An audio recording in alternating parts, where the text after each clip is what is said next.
Ingat ya, walaupun kita belajar hanya bertatap layar. Ingat, never give up if you think you can fight. Karena pandemi ini bukan halangan, karena pendidikan selalu temukan jalan. Pada video pembelajaran sebelumnya telah Ibu jelaskan bahwa endapan yang kita inginkan itu salah satu syaratnya adalah rumus molekulnya harus sudah diketahui secara pasti. Bagaimana cara mengetahui rumus molekulnya secara pasti? Nah, caranya itu adalah kita harus mengetahui dulu reagen pengendap apa yang digunakan pada saat gravimetri. Kita langsung aja ke reagen pengendap. Nah, apa itu reagen pengendap? Reagen atau larutan pengendap adalah suatu larutan yang digunakan untuk mengendapkan senyawa yang akan dianalisis.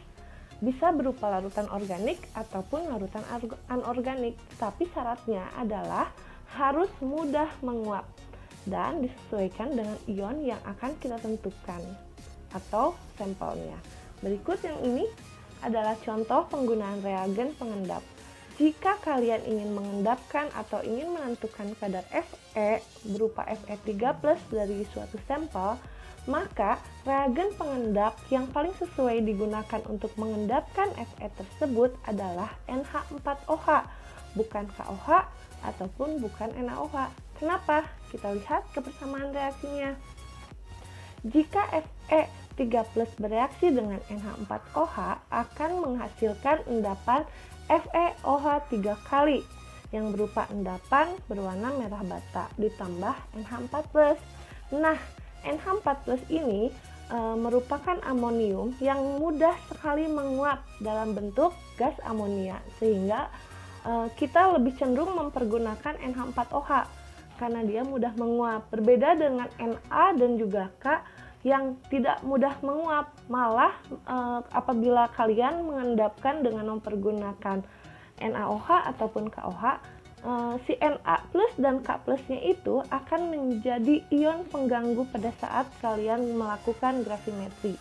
Contoh lainnya adalah, ya, jika sampelnya adalah Ba2+, maka reagen yang paling cocok untuk mengendapkan Ba2+ yaitu H2SO4 daripada Na2SO4 ataupun K2SO4.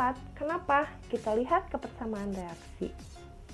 Ba2+ jika bereaksi dengan H2SO4 akan menghasilkan BaSO4 yang berupa endapan warna putih ditambah 2H+. Nah, 2H+ itu merupakan ion yang sangat mudah dihilangkan karena bisa kita uapkan sehingga dia bisa berubah menjadi gas hidrogen yang lebih mudah dihilangkan. Berbeda dengan Na ataupun K yang sama seperti yang tadi, malah dia bisa menjadi ion pengganggu jenis kopresipitasi. Oke, apabila endapan atau sampel yang akan kalian tentukan itu mengandung ion Ag, maka reagen pengendapnya itu yang paling sesuai adalah HCl daripada K+, ya, dari senyawa KCl ataupun NaCl. Adapun reaksinya sebagai berikut. Jadi, AgCl apabila bereaksi dengan HCl maka akan menghasilkan endapan AgCl ditambah H+. Nah, H+ itu paling gampang dihilangkan. Jadi, yang paling baik kita gunakan sebagai reagen pengendapnya itu adalah HCl untuk mengendapkan Ag. Ini adalah beberapa senyawa organik maupun anorganik yang digunakan sebagai reagen pengendap pada gravimetri. Bisa kalian lihat. Lanjut lagi ke penyaringan. Sebenarnya teknik penyaringan ini sudah Ibu pisahkan videonya karena nanti takutnya terlalu panjang. Jadi nanti kalian harus tonton lagi teknik-teknik penyaringan. Linknya akan Ibu taruh di description box. Jadi nanti kalian pelajari lagi. Nah, yang kita gunakan di gravimetri ini biasanya adalah kalau untuk Fe ya, yang kita gunakan itu adalah teknik corong dengan mempergunakan kertas saring. Nah, penyaringan ini berfungsi untuk memisahkan endapan dari larutan induknya atau supernatannya. Jadi, supernatan itu adalah larutan yang mengandung larutan induk dan juga endapan. Itu namanya supernatan ya. Tujuannya apa? Tujuan dari penyaringan adalah untuk mendapatkan endapan dan filtratnya secara kuantitatif. Ini adalah beberapa media saring. Ada kertas saring, ada cawan atau kaca masir, dan juga ada cawan gouache yang dilengkapi dengan asbes. Pemilihan media saring ini ditentukan oleh sifat endapannya dan juga temperatur pemanas atau pemijaran. Maksudnya apa? Gini, apabila kalian mempergunakan endapan yang sifatnya dapat mengikis kaca karena bersifat korosif, berarti kalian tidak boleh mempergunakan kaca masir karena larutan tersebut dapat mengikis kaca dari kaca masir. Bahkan mungkin dapat ikut tersaring larut pada saat proses penyaringan dengan mempergunakan kaca masir. Jadi apabila kalian mau menyaring larutan yang korosif yang dapat terkikis atau dapat mengikis kaca, maka harus dihindari penggunaan kaca. Jadi bisa kalian mempergunakan cawan gouache. Nah, kalau misalkan kalian ingin memisahkan endapan dan kemudian endapannya nanti akan dipijarkan dengan suhu yang sangat tinggi dan volume atau jumlah dari si endapannya itu sangat sedikit, maka yang paling cocok itu kalian mempergunakan cawan gouache. Jadi penggunaan si media saring ini ditentukan dari sifat endapan dan juga temperatur pemanasan atau pemijaran. Ini adalah kertas saring, spesifikasinya dari ukuran. Ukurannya itu bermacam-macam, dari diameter 7, 9, 11, dan 12,5. Diameter dari kertas saring ini ditentukan dari banyaknya endapan yang dihasilkan pada suatu penyaringan. Semakin banyak endapan yang dihasilkan, maka diameter kertas saring yang kalian gunakan itu harus semakin besar. Sebaliknya, apabila endapan yang kalian hasilkan itu hanya sedikit, kalian bisa mempergunakan kertas saring yang ukurannya cukup kecil. Jadi seperti itu. Kemudian bebas abu. Kenapa harus yang bebas abu? Karena yang kita inginkan di grafimetri itu adalah senyawa yang bersifat murni. Artinya bebas dari pengotor. Tidak boleh ada pengotor sama sekali. Jadi harus senyawa yang semurni-murninya. Jadi kalian harus mempergunakan kertas saring yang bebas abu. Jadi kalaupun ada abu, untuk kertas yang berdiameter 11 cm itu paling dia mengandung abunya hanya 0,1 mg/sen. Jadi kita bisa menggunakan faktor koreksi pada saat kita kerja agar hasilnya lebih akurat. Nanti akan dijelaskan bagaimana itu faktor koreksi. Lanjut, ukuran pori dari kertas saring juga macam-macam. Ada yang sangat halus, ada yang sedang, dan juga ada yang kasar. Penggunaan dari ukuran pori-pori ini tergantung dari ukuran partikel endapan yang akan kalian pisahkan. Misalkan, apabila kalian ingin menyaring endapan yang ukurannya kecil-kecil, maka kalian jangan mempergunakan kertas saring dengan pori yang besar. Karena nanti dikhawatirkan si endapannya malah lolos atau terjebak di pori-pori kertas saring. Jadi kalau kalian ingin menyaring endapan yang ukuran porinya yang ukuran partikelnya kecil, maka pergunakanlah kertas saring yang ukuran porinya juga kecil. Sebaliknya, kalau di sini di grafimetri yang kita gunakan itu, yang kita inginkan itu endapan yang berupa kristalin atau besar.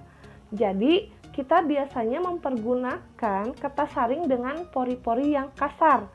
Kenapa?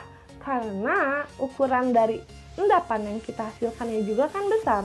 Dan selain itu, dengan ukuran yang besar porinya, maka kita dapat melakukan penyaringan secara cepat. Dan ini adalah sifat-sifat khusus dari kertas saring. Ada yang hardinit, ada yang lebih kuat dalam keadaan basah, ada juga yang extremely small f atau dengan kandungan abu yang sangat kecil, dan ada yang tahan terhadap asam dan basa. Jadi tinggal disesuaikan penggunaan kertas saringnya terhadap endapan yang akan kalian pisahkan dari supernatannya. Nah, ini adalah contoh-contoh kertas saring. Biasanya kertas saring yang dipergunakan pada saat grafimetri itu jenisnya adalah Whatman.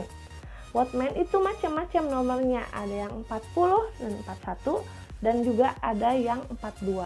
Nah, ini adalah ukuran-ukuran partikel yang dapat tertahan di kertas Whatman, yaitu untuk nomor 40 itu ukuran partikel endapannya yang sedang, penyaringannya juga sedang. Sedangkan kadar abunya rata-rata untuk yang diameternya 11 itu 0,08%. Kemudian ada yang nomor 41. 41 itu untuk partikel endapan yang kasar, sehingga kecepatan penyaringannya lebih cepat. Dan juga ada yang nomor 42 itu untuk partikel endapan yang kecil-kecil, tetapi kecepatan penyaringannya lambat. Nah, yang kita pergunakan di grafimetri, khususnya grafimetri yang FE3+, yang kalian gunakan itu yang nomor 41, di mana partikel endapan yang kita hasilkan itu kasar. Jadi dengan ukuran partikelnya kasar, jadi pori-pori kertas saring yang kita gunakan harus agak besar, yaitu yang nomor 41, sehingga penyaringannya akan lebih cepat. Lanjut ke syarat-syarat dari kertas saring. Syarat-syarat kertas saring ini yang pertama harus bebas abu. Kenapa? Tadi sudah dijelaskan, agar endapan dari grafimetrinya itu menjadi suatu senyawa yang murni alias bebas dari pengotor. Kemudian yang kedua, diameter kertas saring itu disesuaikan dengan jumlah endapan. Yang ketiga, kertas saring itu yang paling bagus diletakkan 1 cm dari bagian atas corong. Dan yang keempat, pemilihan kertas saring disesuaikan dengan ukuran partikel endapan. Contohnya adalah seperti ini ya teman-teman. Nah, Ibu akan menggambar kertas saring. Bisa kalian lihat di sini. Misalkan ini adalah corong. Jadi kertas saringnya itu kalian letakkan di sini 1 cm dari mulut si corongnya, harus jaraknya 1 cm. Jadi seperti itu penggunaan dari atau pemakaian dari si kertas saring. Ini adalah teknik-teknik melipat kertas saring, di mana kertas saringnya yang kalian lakukan pertama adalah melipatnya menjadi 2 bagian. Dari 2 bagian itu kalian lipat lagi menjadi 4 bagian. Kemudian setelah itu bagian ujungnya disobek. Kemudian kertas saring dibuka dan diletakkan kepada corong. Nah, biar kalian lebih kebayang lagi, maka jangan lupa nonton teknik penyaringan di description box di bawah ya, biar lebih kebayang. Nah, sebelum kalian mempergunakan kertas saring, harus dibasahi terlebih dahulu dengan Aquades. Tujuannya itu adalah 2. Yang pertama, agar kertas saringnya itu menempel sempurna pada corong. Dan yang kedua, untuk mempercepat proses pada saat penyaringan. Dan ini merupakan teknik melipat kertas saring yang nomor 2, yaitu dibagi menjadi 8 lipatan. Ini merupakan teknik menyaring, tetapi sebelum kalian mempergunakan teknik ini, yang harus kalian ingat itu adalah pada saat kalian meletakkan kertas saring di atas corong, harus dipastikan dulu bahwa kertas saring tersebut tidak memiliki gelembung-gelembung udara yang menempel pada kertas saring, karena akan menyebabkan proses penyaringannya menjadi semakin lama, karena filtrat yang turun dari corong akan tersendat apabila ada gelembung-gelembung udara yang menempel pada kertas saring. Jadi harus diperhatikan sekali pada saat kalian menempelkan kertas saring dengan Aquades, dipastikan tidak boleh ada gelembung udara. Oke, kalian perhatikan gambar yang ada di hadapan kalian itu merupakan teknik menyaring, dimana dalam menyaring ini kita harus mempersiapkan corong yang sudah dipasangkan kertas saring di dalamnya, kemudian ada penyangga corong, batang pengaduk, dan juga beker glass ataupun Nebu Erlenmeyer untuk menampung filtrat hasil penyaringan. Dan corong bertangkai panjang. Nanti disetting seperti pada gambar yang tertera di HP kalian. Jadi seperti itu. Si tangkai dari corongnya harus menempel pada dinding beker gelas atau Nebu Erlenmeyer yang kalian gunakan sebagai tempat penampungan, sehingga nanti pada saat penyaringan tidak akan tercecer kemana-mana filtratnya. Lalu setelah disetting, kita tinggal memisahkan endapan dengan larutan induknya, tetapi pada saat menyaring harus dilalui menggunakan batang pengaduk seperti gambar yang ada di depan kalian. Macam cawan saring, ada kaca masir yang terbuat dari kaca dan juga ada cawan silika atau cawan gouache. Cawan gouache atau cawan silika ini lebih bersifat inert atau tidak bereaksi dan tahan terhadap segala larutan yang tidak merusak kaca atau silika. Tapi si cawan silika atau cawan gouache ini rusak karena bereaksi dengan asam fluorida atau fluorida lain, pokoknya yang mengandung fluorida itu bisa merusak si cawan gouache dan larutan basa kuat. Jadi kalau kalian ingin menyaring larutan yang mengandung fluorida, hindari penggunaan cawan gouache atau cawan silika. Yang ketiga, cawan yang kita baru beli tuh ya, harus dicuci dulu dengan HCl pekat lalu dengan Aquades untuk mengkondisikan biar si cawannya siap dan juga lebih membunuh pengotor-pengotor yang ada di dalam cawan silikanya. Ini tadi sudah dijelaskan bahwa kaca masir itu tidak boleh dipanaskan di atas suhu 200 derajat Celcius. Jadi bentuknya itu seperti itu kaca masir. Dan ini adalah bentuk dari cawan silika atau cawan gouache, di mana tadi sudah dijelaskan cawan gouache itu lebih tahan terhadap berbagai larutan kecuali dengan asam fluorida. Dan suhunya juga bisa dipanaskan sampai 1200 derajat Celcius. Seperti yang kalian lihat di teknik penyaringan, bahwa di bagian bawahnya itu cawan gouache ada yang namanya perforated plate, di mana perforated plate atau kertas saring yang pasangan si cawan gouache-nya itu ukurannya bermacam-macam, ditentukan dengan ukuran endapan yang akan kalian pisahkan. Ini contohnya. Jadi kalau kalian ingin memisahkan endapan dengan larutan yang kecil-kecil endapannya, maka bisa disesuaikan dengan nomornya, itu bisa disesuaikan dengan pori-porinya. Jadi semakin kecil maka nomornya semakin kecil juga. Jadi kalau misalkan kalian ingin menyaring endapan yang ukurannya itu 200 mikrometer, berarti bisa mempergunakan nomor 1. Kalau endapannya besar-besar yaitu 1 mikrometer, maka kalian mempergunakan si perforated plate atau kertas saring khusus cawan gouache itu yang nomor 5. Lanjut ke pencucian endapan gravimetrik. Jadi tujuan dari pencucian endapan gravimetrik itu ada 2, tapi intinya sih sama-sama aja, yaitu untuk menghilangkan kotoran yang terabsorpsi pada permukaan endapan maupun yang terbawa secara mekanis. Yang kedua, menghilangkan senyawa yang terlarut atau reaksi pengkondisi, reaksi pengendap sisa ataupun ion sisa dalam supernatan. Jika senyawa larut tersebut tidak dapat hilang, menguap dengan pemanasan. Ini adalah metode pencucian. Metode pencucian pada gravimetri umumnya ada 2. Ada yang pencucian yang dilakukan secara langsung, yang kedua ada yang secara tidak langsung. Artinya secara tidak langsung yaitu dengan cara endap tuang atau dekantasi. Yang cara pertama yaitu pencucian langsung di atas corong.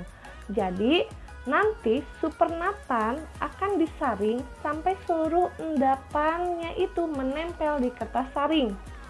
Kemudian endapan yang menempel di kertas saringnya tersebut nanti sama kalian dicuci di atas kertas saringnya sampai bebas ion-ion pengganggu. Kebayang nggak? Sekali lagi ya, Jadi, kalau pencucian secara langsung, kalian menyaring supernatan atau larutan semuanya yang ada larutan induk dan juga ada endapan, semuanya kalian tuangkan ke dalam corong. Jadi nanti mau endapan, mau larutan itu semuanya masuk ke dalam corongnya. Jadi nanti yang lolosnya itu adalah larutan induk, sedangkan si endapannya akan menempel di kertas saring.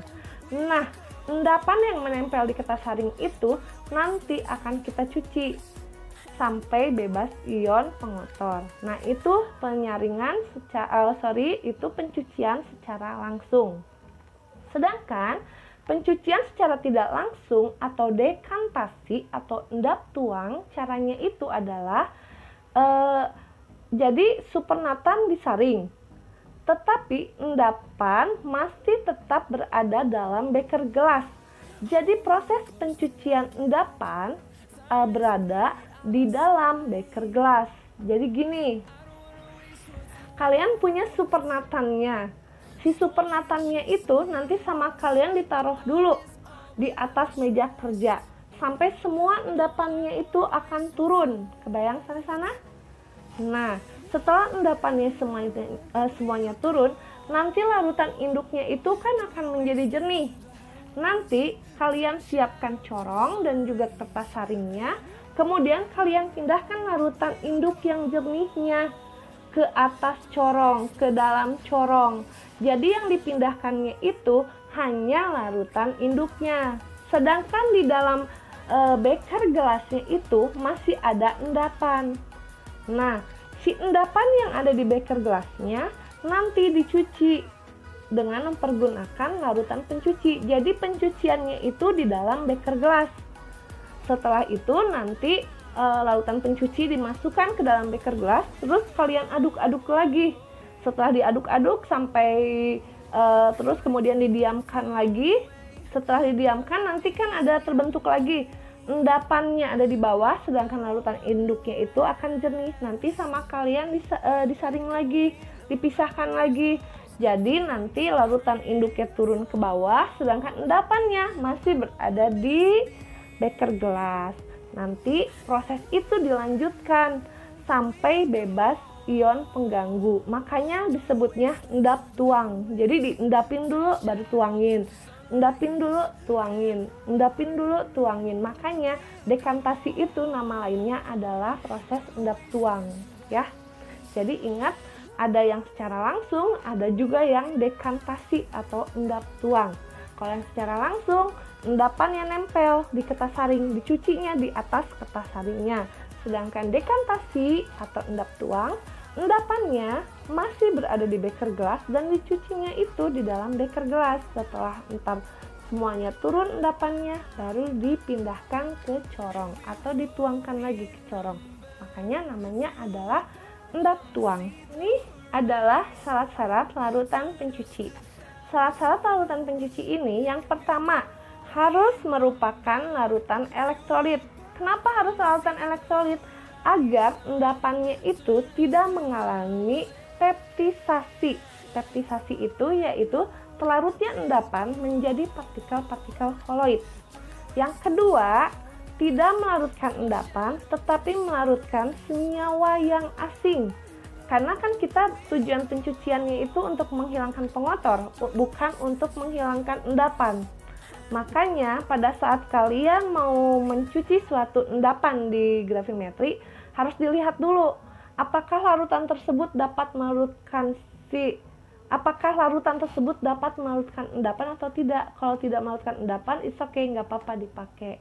Yang ketiga, tidak menyebabkan endapan koloidnya menjadi terdispersi gitu.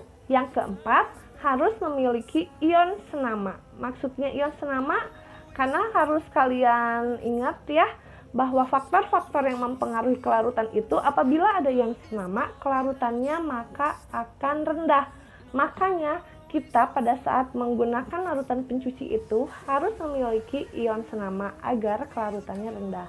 Ini adalah beberapa larutan pencuci yang digunakan di gravimetri. Bisa kalian lihat bahwa untuk unsur Ag Apabila kalian reagen pengendapnya adalah HCl dengan HNO3 sebagai pengkondisi suasana, sehingga nanti kan Ag bereaksi dengan Cl, maka akan menghasilkan endapan AgCl.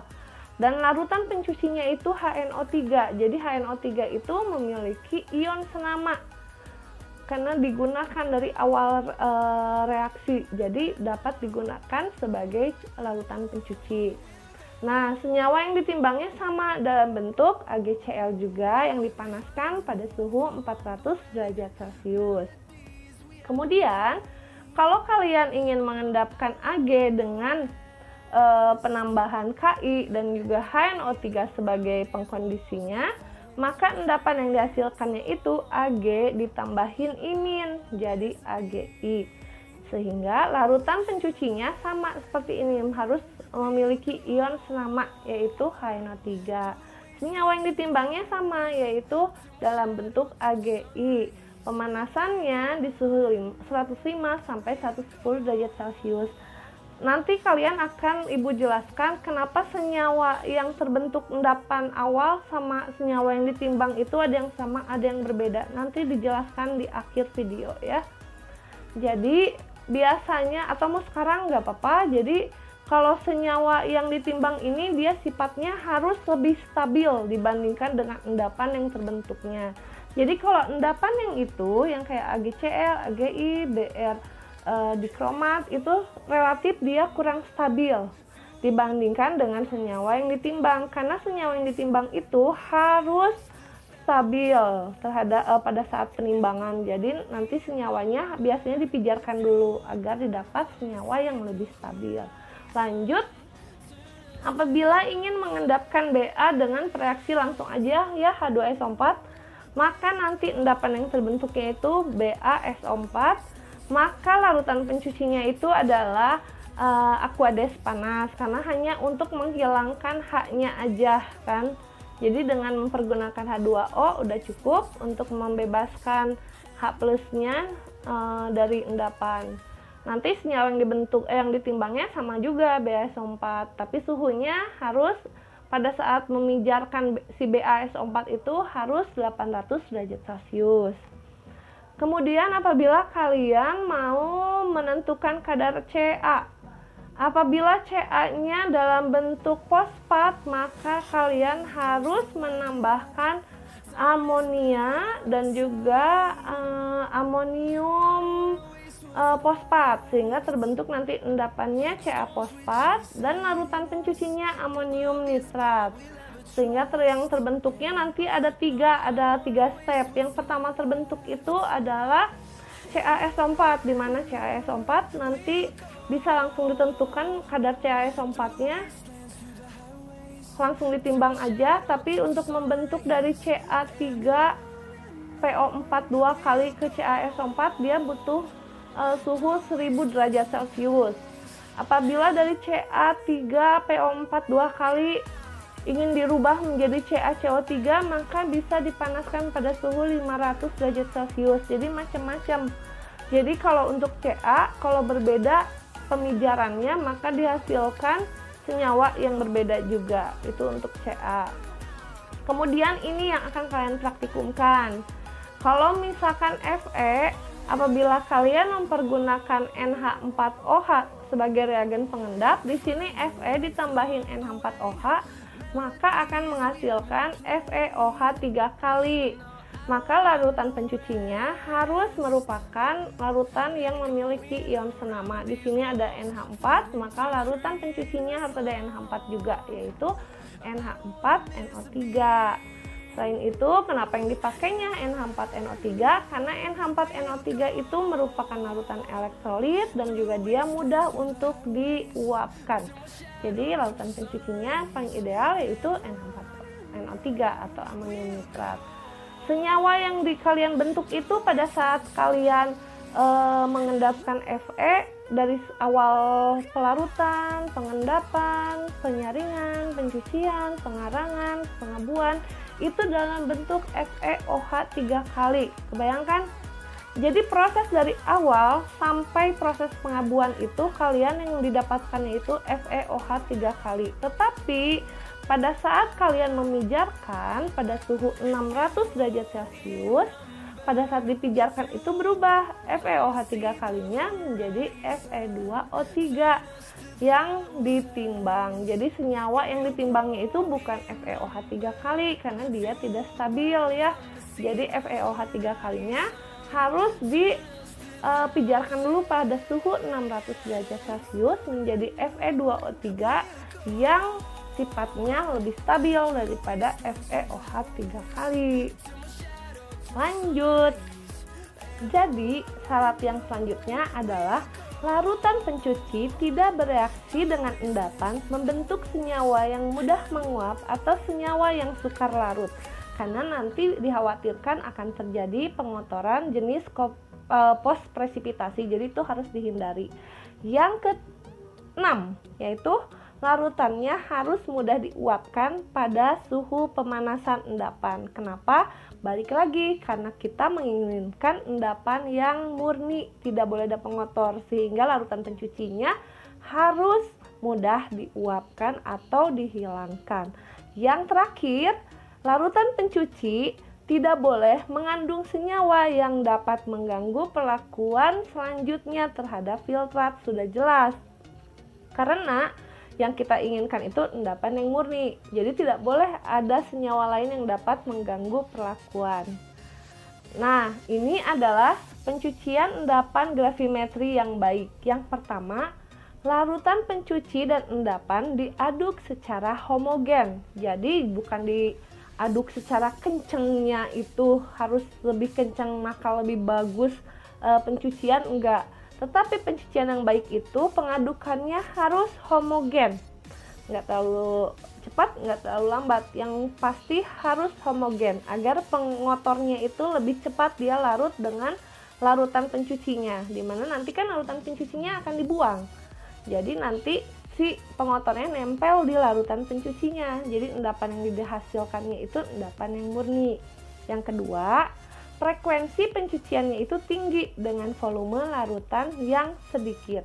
Jadi apabila kalian ingin mencuci endapan gravimetri itu, yang dilihatnya itu lebih efektifnya itu atau lebih efisiennya itu adalah semakin banyak pencuciannya itu maka akan semakin baik daripada volume yang dipakainya.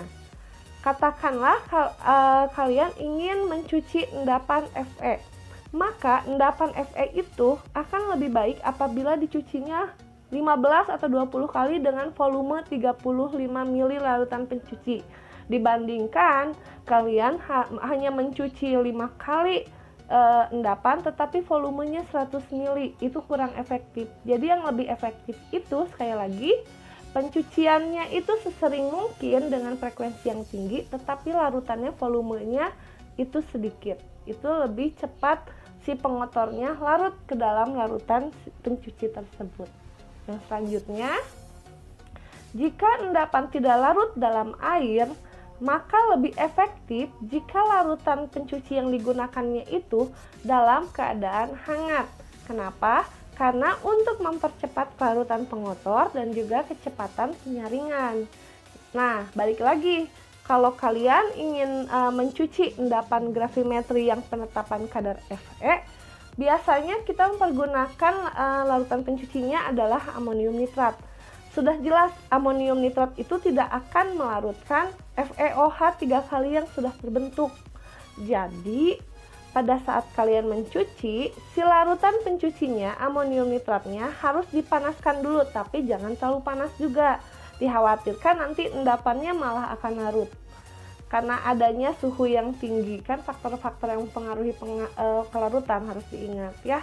Jadi hanya dipanaskan itu sampai anget-anget kuku aja, sampai ada letupan pertama tuh pada saat kalian mau mencuci. Jadi si larutan pencucinya atau amonium nitratnya kalian panaskan di atas hot plate sampai letupan pertama. Setelah letupan pertama kalian angkat larutan pencucinya, kalian masukkan ke dalam endapan, diaduk-aduk. Setelah diaduk-aduk, kalian diamkan sampai si endapannya itu turun semuanya. dan dan jadi terlihat gitu larutan induknya menjadi jernih. Setelah larutan induknya jernih, tinggal disaring, diendap tuang.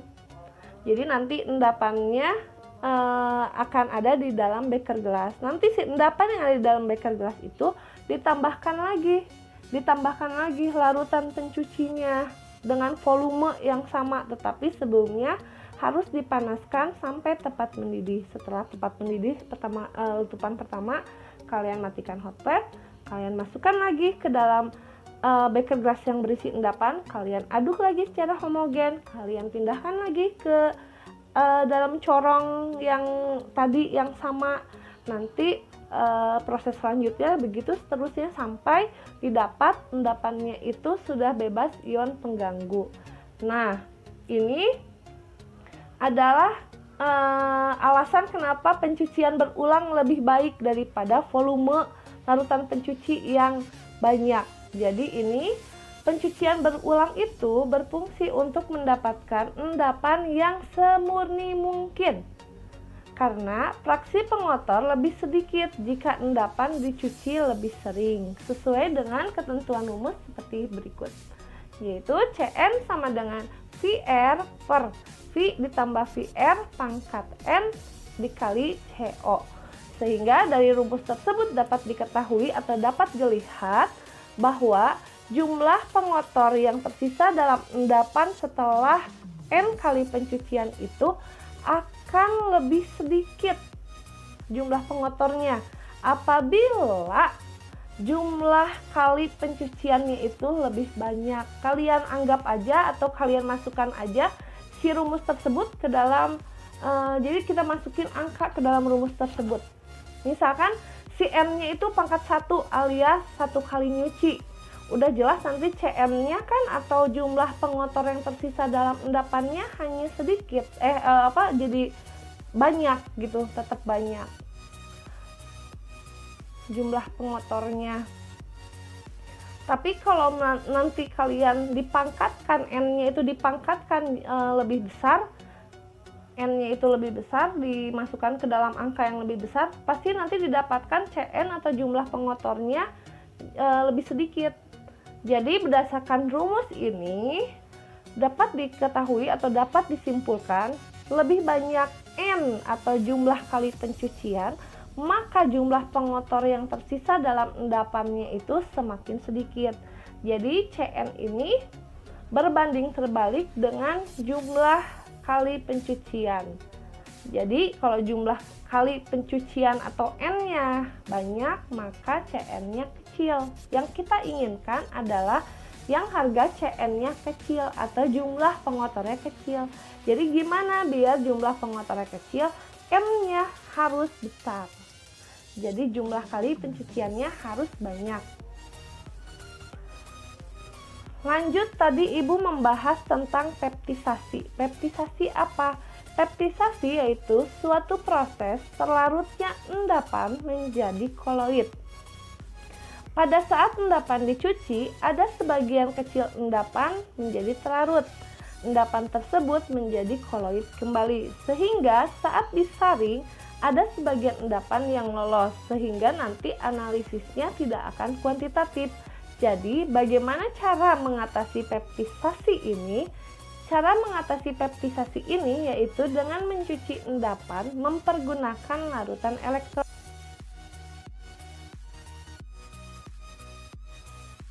Jadi, pencuciannya itu harus sampai seperti apa? Pencucian itu dilakukan sampai si endapan yang dihasilkannya itu adalah bebas dari ion pengganggu. Tahu dari mana dia sudah hilang ion pengganggunya? Nah, ini adalah metode agar kalian mengetahui si endapannya itu udah bebas dari pengotor atau belum. Jadi kalian sediakan tabung reaksi 1 atau tabung reaksi standar sebagai standar pembanding, dan yang satunya lagi adalah filtrat.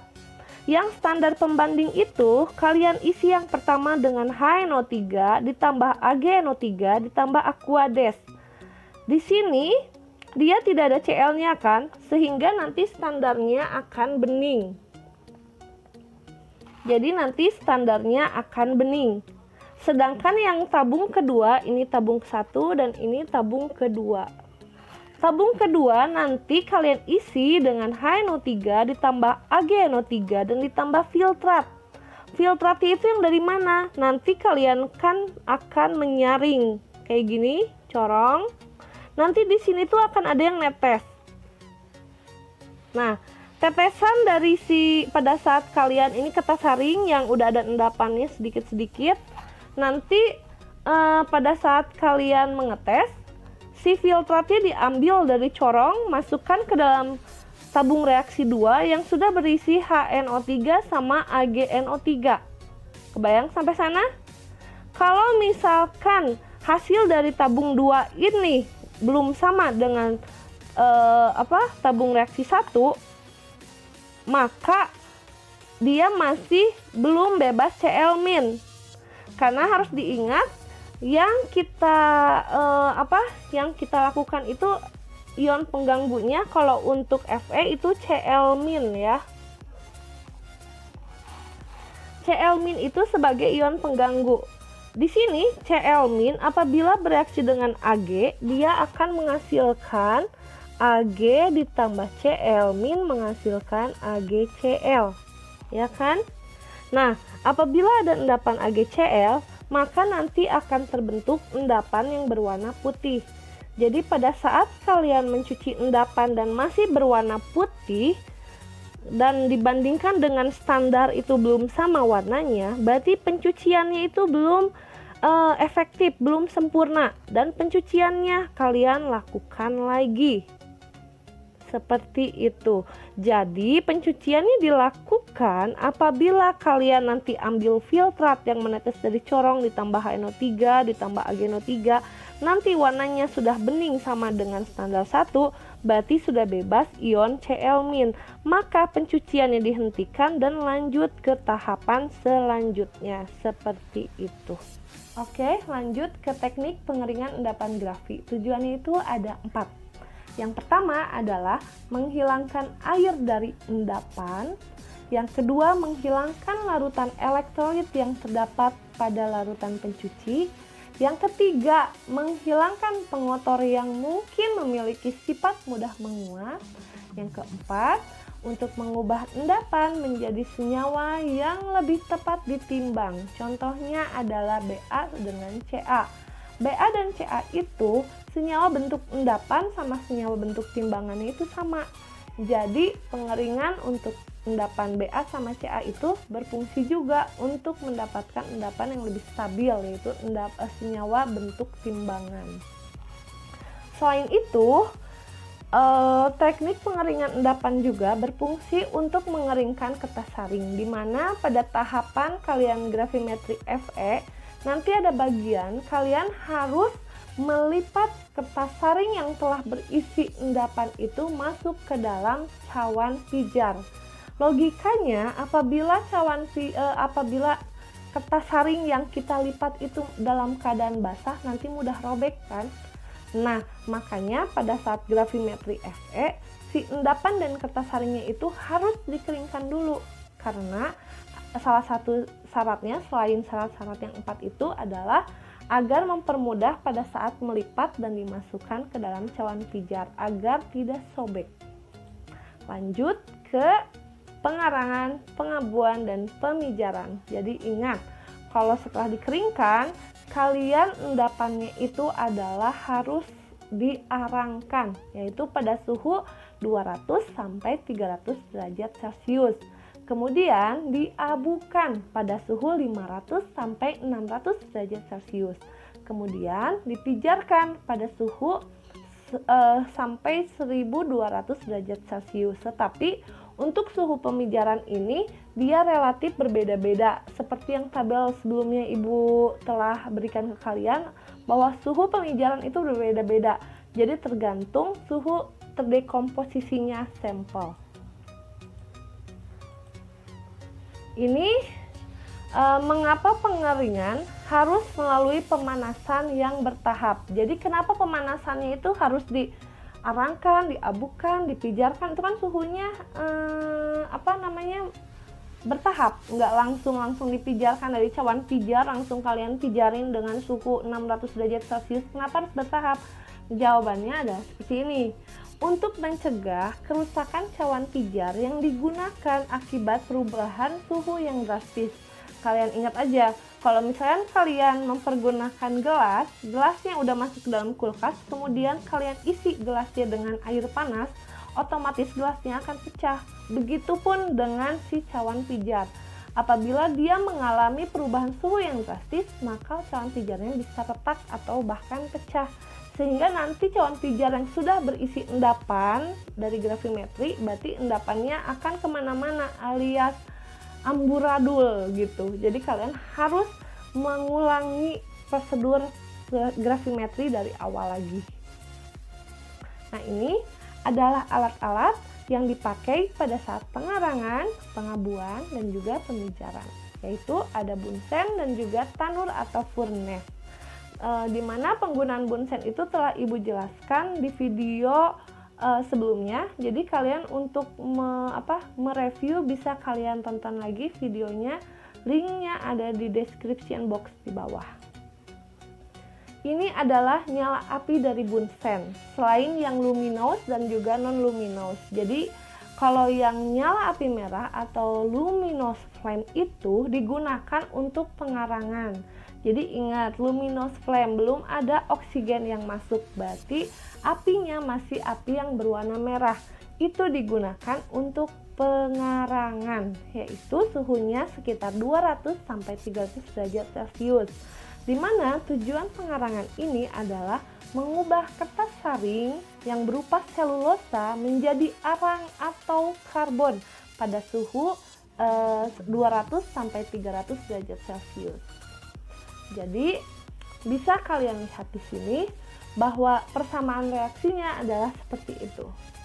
Jadi C6H10O5 itu merupakan selulosa ya. Karena kertas saring yang kita gunakan itu bahan bakunya atau komposisi utamanya itu selulosa. Jadi si selulosanya itu akan kita bakar sehingga nanti akan terbentuk persamaan reaksi seperti itu. Si selulosa akan berubah menjadi karbon ditambah H2O. Tahu dari mana terbentuk karbon? Ingat, karbon warnanya hitam kan? Atau arang. Jadi pengarangan itu dapat kita lihat apabila semua kertas saringnya yang asalnya warnanya putih sudah berubah semuanya menjadi warnanya hitam atau menjadi arang. Berarti proses pengarangannya sudah berhenti sampai sana.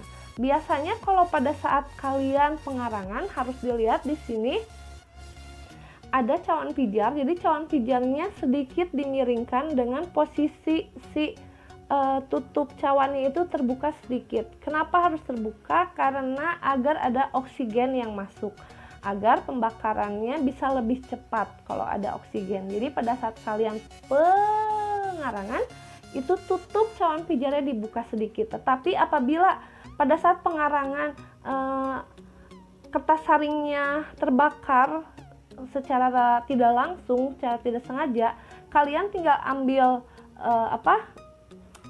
krustang, kemudian kalian tutup. Jadi tutup cawan pijarnya sama kalian tutupin ke cawan pijarnya. Jadi posisi cawan pijarnya jadi tertutup gitu. Setelah ditutup, ntar dibuka lagi. Jadi ditutup dulu untuk mencegah adanya udara atau oksigen yang masuk, sehingga nanti kertas saring yang asalnya terbakar menjadi padam, baru ntar dibuka lagi. Biasanya proses pengarangan ini terjadi apabila endapan si kertas saringnya itu menjadi hitam dan sudah tidak ada asap lagi. Ingat ya, pengarangan itu kalau kertas saringnya sudah hitam semua dan tidak ada asap lagi, berarti pengarangannya sudah sempurna. Ingat, pengarangan sempurna kalau kertas saringnya menjadi hitam semuanya dan tidak ada asap lagi.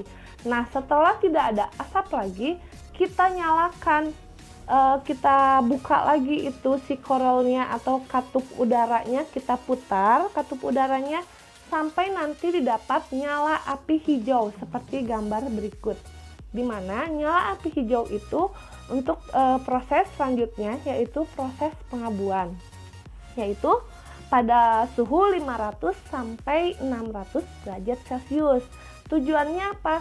Tujuan dari pengabuan ini adalah untuk mengubah karbon yang dihasilkan dari pengarangan menjadi karbon dioksida. Jadi si C-nya bereaksi dengan O2 menghasilkan CO2 jadi hilang. Bayangkan, jadi asalnya hitam. Bereaksi dengan oksigen jadinya hilang kertas saringnya. Tetapi sebelum hilang biasanya dia berubah dulu kertas saringnya menjadi warna abu-abu alias jadi abu kertas saringnya. Jadi kalau dilihat dengan kasat mata, pengabuan itu kalau sempurna itu apabila kertas saringnya sudah berubah menjadi berwarna abu-abu. Ingat ya, kalau kertas saringnya sudah berubah menjadi warna abu-abu semuanya, tidak ada yang warna hitam lagi, semuanya kertas saringnya sudah berwarna abu-abu, berarti pengabuannya telah sempurna. Kalau pengabuannya telah sempurna, kertas saringnya sudah berubah menjadi abu, tahapan selanjutnya adalah kalian membuka korel lagi, kemudian biasanya ke bagian bawah, nanti oksigen yang masuk oksigen yang masuk ke dalam buret itu akan menghasilkan warna nyala seperti ini. Dia menjadi api yang berwarna biru.